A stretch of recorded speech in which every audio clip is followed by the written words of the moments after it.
Now, this is one of the things a lot of people don't believe in a bench run. Here's what a bench run is.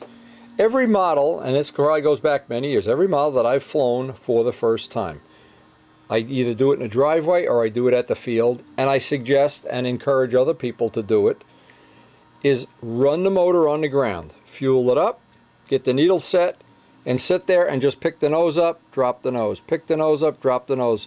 At least one tank of fuel, preferably 2 or 3. That's called a bench run. Then at the end of that, at the end of it, do all the things we talked about, tighten things.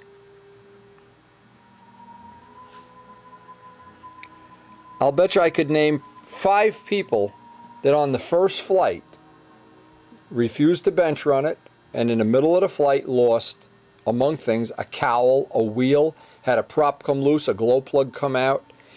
Now what happens if you have some dirt in a tank, especially if it's a new tank?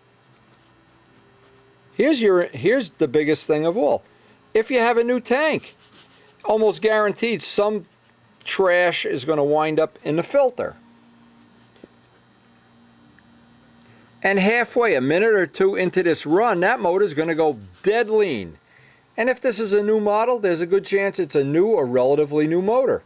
And now you're out at the handle, this airplane's going 100 miles an hour, and you just have to hang on as you turn your motor into a bunch of French fries. Well, when it's on the ground, you can point the nose down, shut it off, and clean the filter.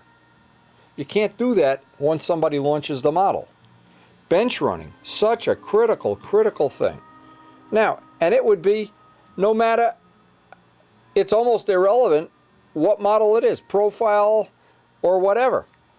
But I would, at the end of the bench run, or running it twice, I would take the filter out anyway and back flush it, flush fuel through it backwards, then fuel through it forward and reinstall it. I then check all the bolts, including the prop, check the wheel collars, check that the tip weight box cover isn't coming off and that the variable lead outs aren't sliding back and forth.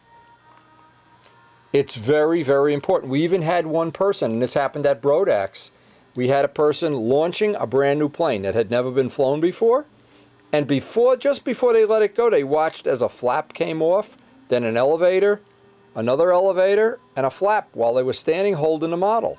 Now, this is at a crowded contest, biggest contest in the world, and imagine, just imagine, releasing that model and having the flaps and elevators come off in flight.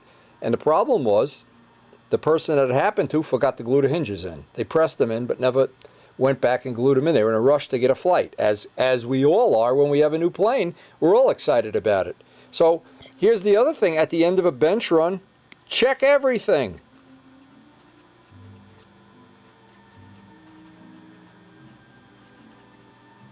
Check everything. It goes without saying, there's a million little things that can go wrong, from not having the tank shimmed, the glow plug loose, the engine bolts, the rudder hinges, things that can go wrong.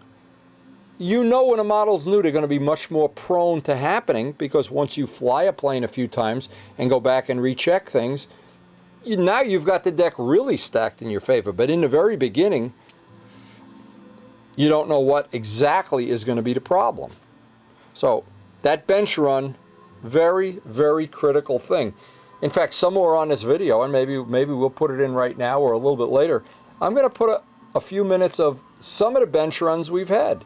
The Testarossa bench run, Joe Adamusco's bench run, the Bombers, when I had the twins, all of the twins, I must have run them 15 times on the ground before I ever let them go into the air. Bench running before flying, an excellent choice.